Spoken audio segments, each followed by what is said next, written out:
public, and the question is how to heal palpitations due to early onset of a heart block. Okay, so the question is very short and cryptic, but I think I understand what you asked here. So if I'm just going to repeat this back, heart palpitations that starting the moment when, you know, a person's heart starts to feel blocked, or in the beginning, early stages of the onset of the heart block. Okay, so first of all, the question is going to be, where, what, or how do you find yourself? Where are you, and what dynamic are you when your heart starts to get blocked? Because firstly, we have to learn how to understand the root cause as to why the body reacts the way that it does.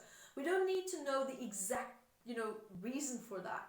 But what would help is to look at a pattern of trigger points, because it might not just be one incident. It could be a set of specific emotional stress factors from your environment coming forward, triggering a certain reaction in you.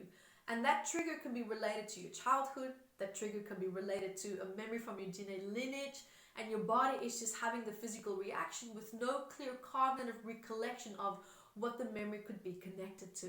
Because most cases we have false memories. We have what I call in the Metaphysical Anatomy Technique implicit memories, which means we don't have conscious recollection of why we feel the way that we do, because the memory is implicit, meaning it's a subconscious memory. Anxiety, guys, is a really good example of that, and of course depression and all these panic related anxiety type of feelings and emotions and reactions. Now in this case, a heart block, normally it comes, the heart block normally is a little bit different to giving and receiving love.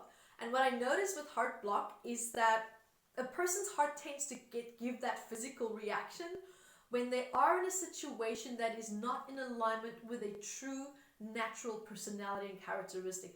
Meaning it's almost like something or someone is blocking you from just being in your heart center. Because remember also that the heart center is the strongest electromagnetic field, pulsating field in the physical body.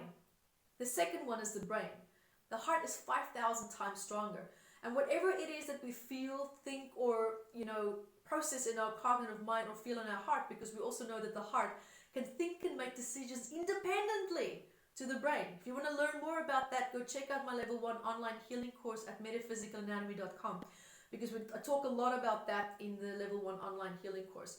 Now, what happens is that there's a certain emotion that you're trying to project. There's a certain emotion that you're feeling, like such as maybe love, connectedness, you know, something positive, something that you're radiating outward, looking for a beautiful response back.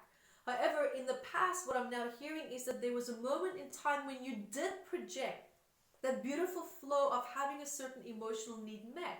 And you were so heart-centered in that moment when you did that.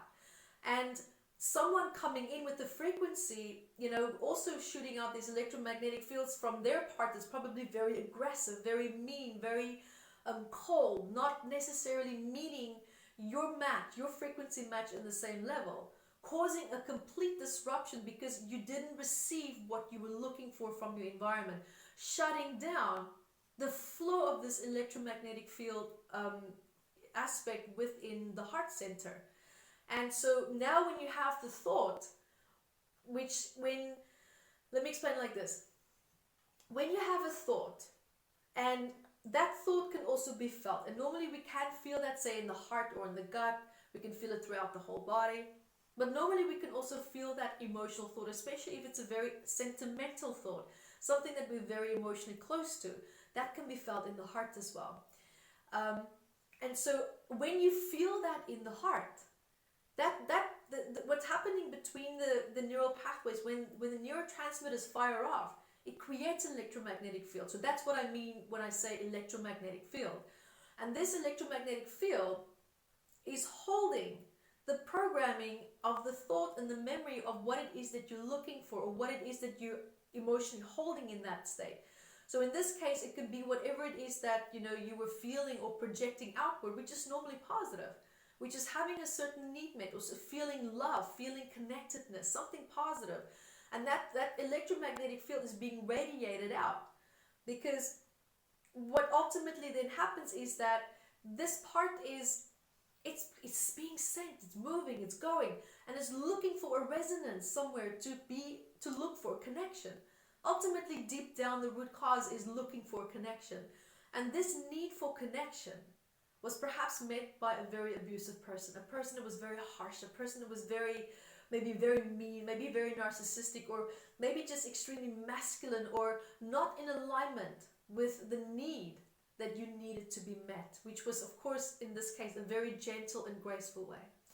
So what I'm hearing is that whoever or whatever had that need met, whatever that feedback was that you received, was very aggressive. It was very perhaps shocking. It was very distressing. It caused you to feel unsafe, because the heart palpitations tell me that.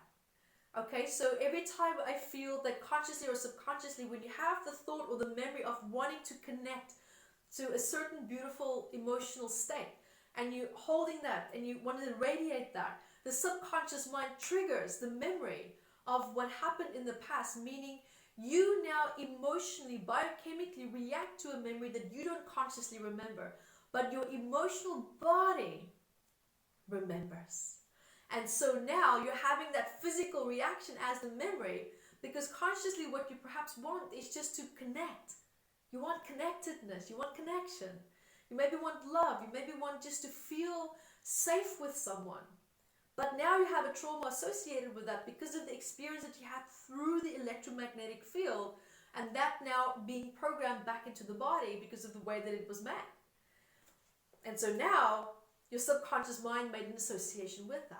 So every time when you're in a place or state where you have that subconscious or conscious need for a certain emotion to be met in a positive way, the body triggers the heart palpitations, because it's remembering how you emotionally reacted. And heart palpitations is, it's quite clear. It was shock maybe, it was distressing, you felt unsafe, you felt under attack, you felt loss of control, you felt powerless.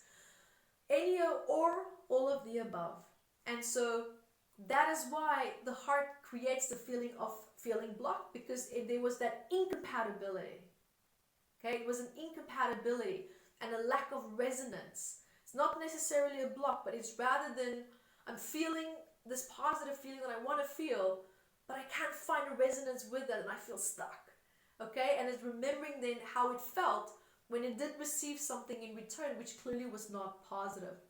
And it's that clamping feeling, that blockness, is the shock that your body is reminded of. So it freezes. So what you're dealing with is an old implicit memory, electromagnetic fields that were wired and programmed incorrectly, and also a physical reaction, which is the freeze instinct. So that is what's happening there for you.